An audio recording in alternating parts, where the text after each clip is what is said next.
السلام علیکم دوستو، اسلامی ادوار چینل پہ آپ سب کو خوش آمدید کہتا ہوں۔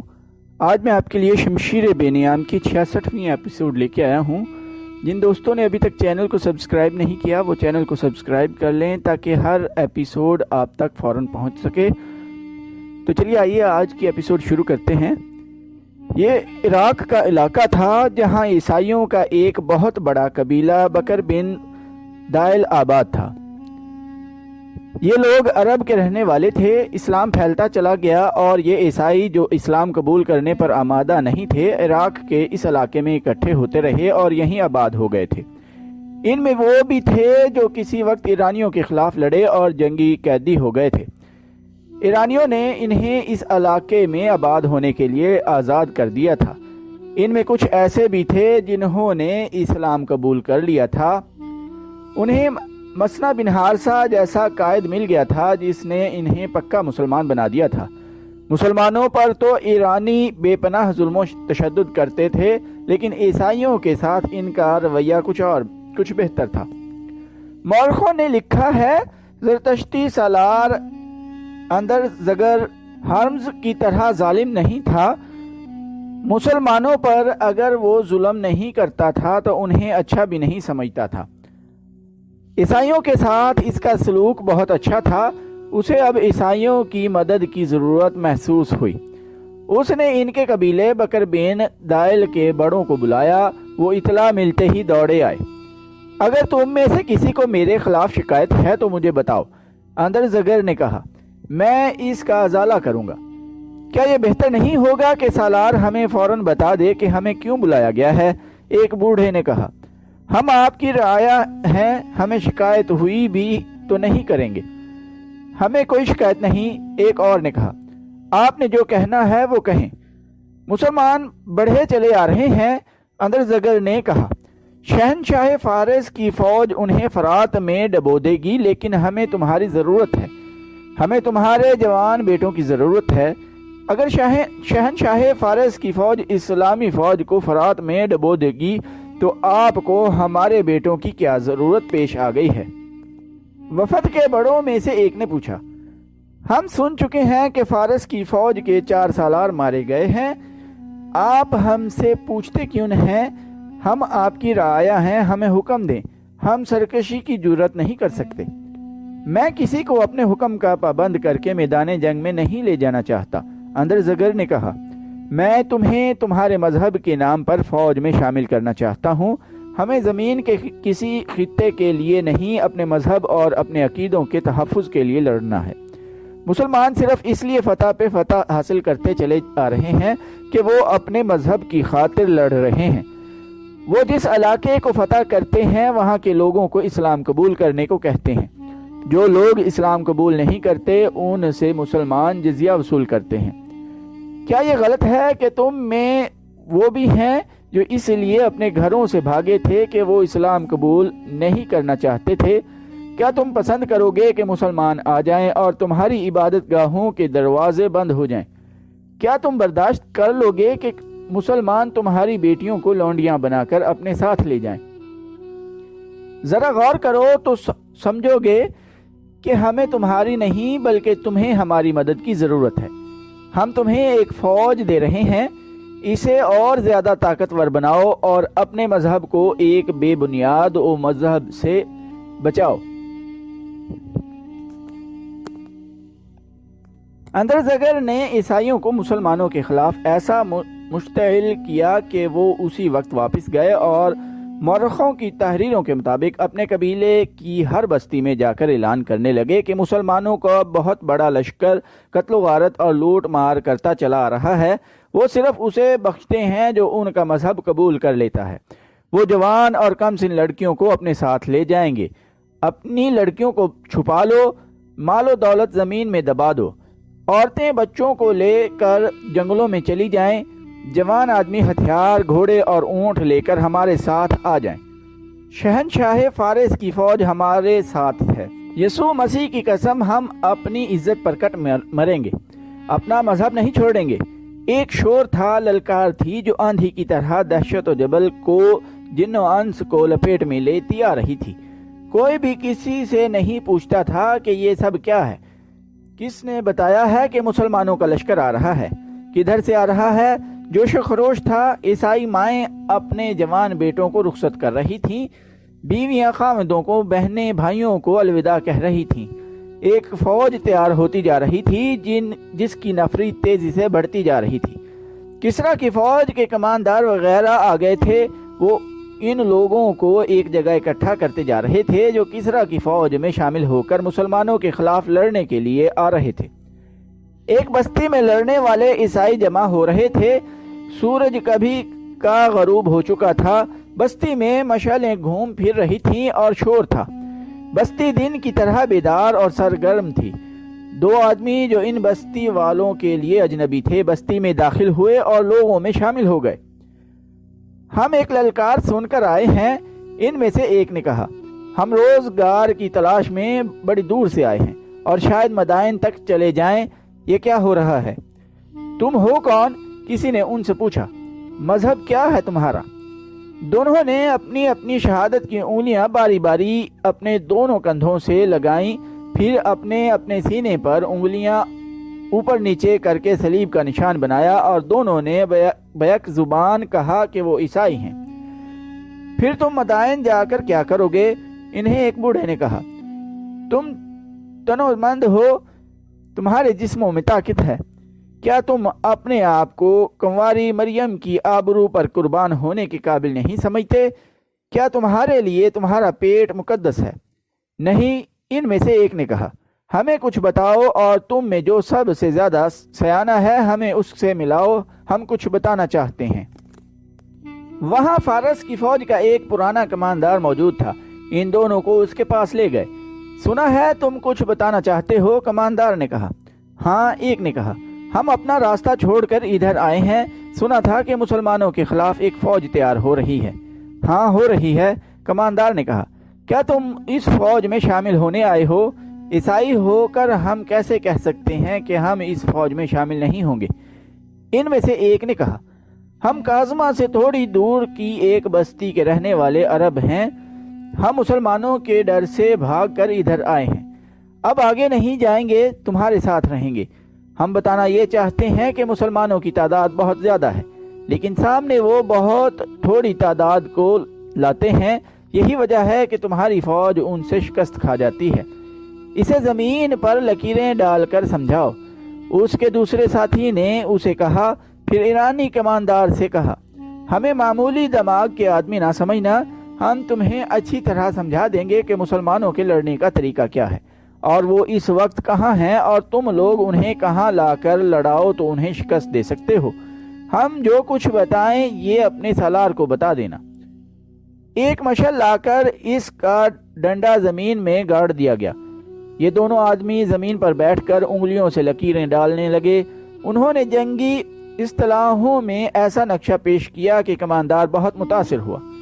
اگر ہمیں پتہ چل جائے کہ مدائن کی فوج کس طرف سے آ رہی ہے تو ہم تمہیں بہتر مشورہ دے سکتے ہیں، ان میں سے ایک نے کہا، اور کچھ خطروں سے بھی خبردار کر سکتے ہیں۔ دو فوجیں مسلمانوں کو کچلنے کے لیے آ رہی ہیں، کماندار نے کہا۔ مسلمان ان کے آگے نہیں ٹھہر سکیں گے، بشرطے کہ دونوں فوجیں مختلف سمتوں سے آئیں، ایک اجنبی عیسائی نے کہا۔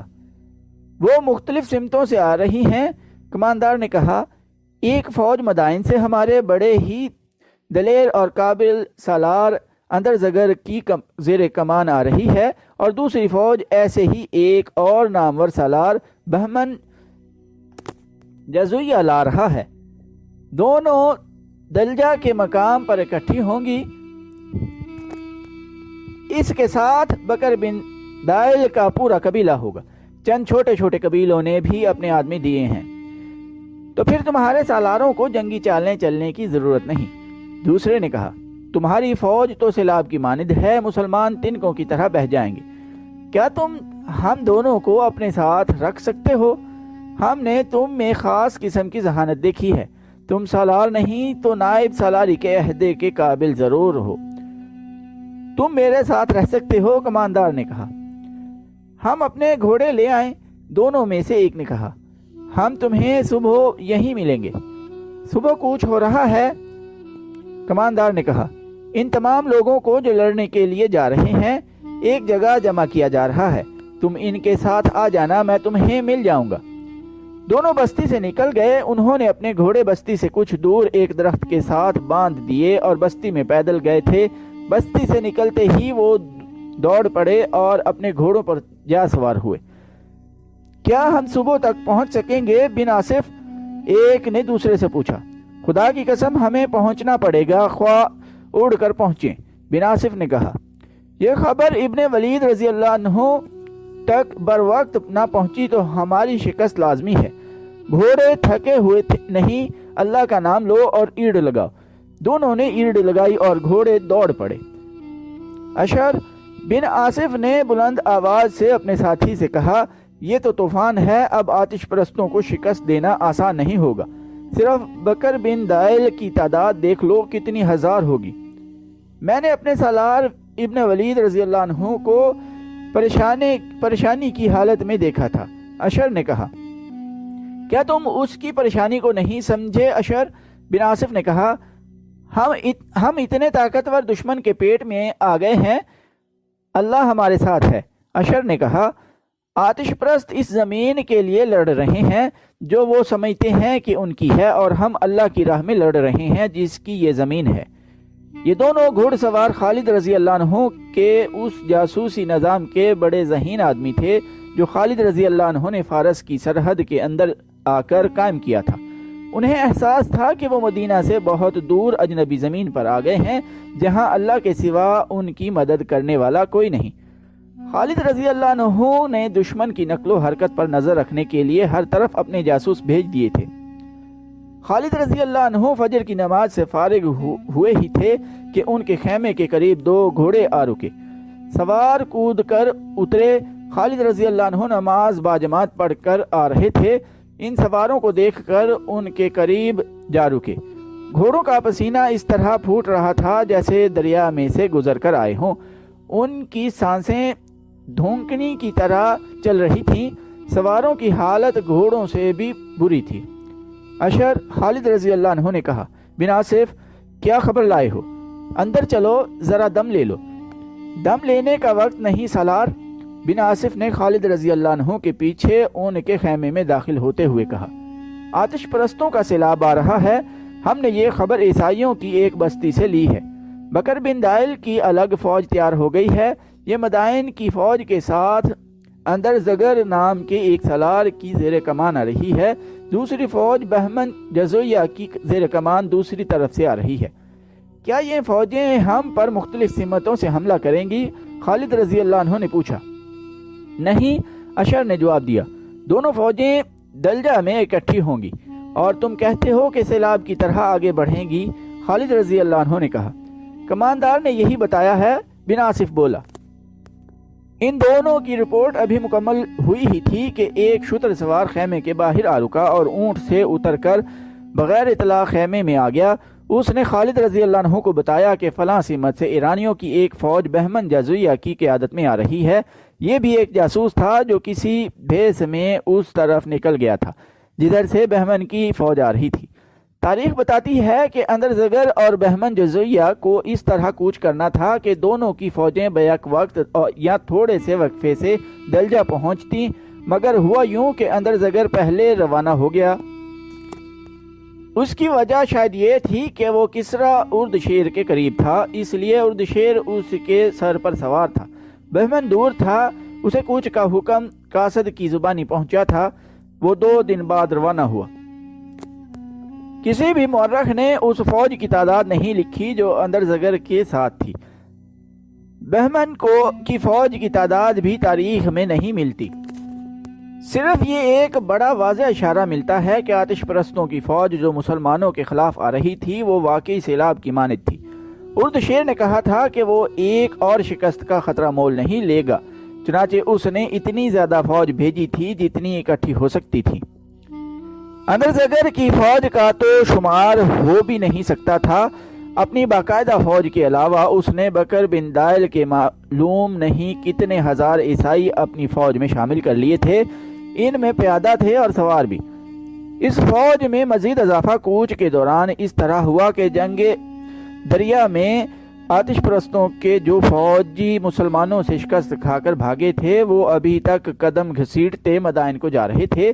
وہ صرف تھکن کے مارے ہوئے نہیں تھے، ان پر مسلمانوں کی دہشت بھی طاری تھی۔ پسپائی کے وقت مسلمانوں کے ہاتھوں ان کی فوج کا قتل عام ہوا تھا۔ انہوں نے کشتیوں میں سوار ہو کر بھاگنے کی کوشش کی تھی، اس لیے وہ خالد رضی اللہ عنہ کے مجاہدین کے لیے بڑا آسان شکار ہوئے تھے۔ اس بھگدڑ میں جو کشتیوں میں سوار ہو گئے تھے ان پر مجاہدین نے تیروں کا مینہ برسا دیا تھا۔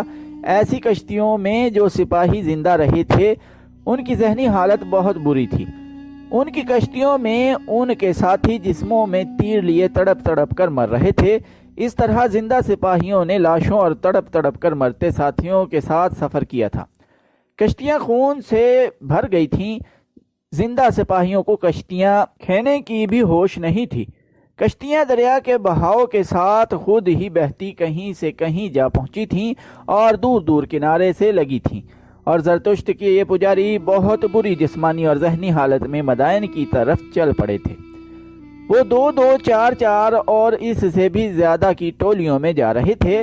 پرانی تحریروں سے پتہ چلتا ہے کہ ان میں کئی ایک نے جب اندر زگر کی فوج کو آتے دیکھا تو بھاگ اٹھے۔ وہ تیز دوڑ نہیں سکتے تھے، انہیں پکڑ لیا گیا اور فوج میں شامل کر لیا گیا۔ کچھ تعداد ایسے سپاہیوں کی ملی جو دماغی توازن کھو بیٹھے تھے۔ ان میں کچھ ایسے تھے جو بولتے ہی نہیں تھے، ان سے بات کرتے تھے تو وہ خالی خالی نگاہوں اور بے تاثر چہروں سے ہر کسی کو دیکھتے تھے۔ بعض بولنے کی بجائے چیخیں مارتے اور دوڑ پڑتے تھے، پیشتر اس کے کہ یہ ساری فوج کے لیے خوف و ہراس کا سبب بن جائیں۔ انہیں فوج سے دور لے جا کر ختم کر دو، ان کے سالار اندر زگر نے حکم دیا۔ اس کی حکم کی تعمیل کی گئی۔ مدائن کی یہ فوج تازہ دم تھی، اس نے ابھی مسلمانوں کے ہاتھ نہیں دیکھے تھے، لیکن دریا کے مارکے سے بچے ہوئے سپاہی جب راستے میں اس تازہ دم فوج میں شامل ہوئے تو ہلکے سے خوف کی ایک لہر ساری فوج میں پھیل گئی۔ شکست خوردہ سپاہیوں نے اپنے آپ کو بے قصور ثابت کرنے اور یہ ظاہر کرنے کے لیے کہ وہ بے جگری سے لڑے ہیں، مسلمانوں کے متعلق اپنی فوج کو ایسی باتیں سنائی جیسے مسلمانوں میں کوئی مافوق الفطرت طاقت ہو اور وہ جن بھوت ہوں۔ خالد رضی اللہ عنہ کی جنگی قیادت کی یہ خوبی تھی کہ وہ دشمن کو جسمانی شکست ایسی دیتے تھے کہ دشمن پر نفسیاتی اثر بھی پڑتا تھا، جو ایک عرصے تک دشمن کے سپاہیوں پر باقی رہتا، اور اسی دشمن کے ساتھ جب ایک اور معرکہ لڑا جاتا تو یہ نفسیاتی اثر خالد رضی اللہ عنہ کو بہت فائدہ دیتا تھا۔ یہ اثر پیدا کرنے کے لیے خالد رضی اللہ عنہ دشمن کو پسپا کرنے پر ہی مطمئن نہیں ہو جاتے تھے، بلکہ دشمن کا تعاقب کرتے اور اسے زیادہ سے زیادہ جانی نقصان پہنچاتے تھے۔ تو دوستو آج کی ایپیسوڈ ادھر ہی ختم کرتے ہیں۔ چینل کو سبسکرائب کرنا نہ بھولیے گا۔ ٹائم دینے کے لیے شکریہ۔ اللہ حافظ۔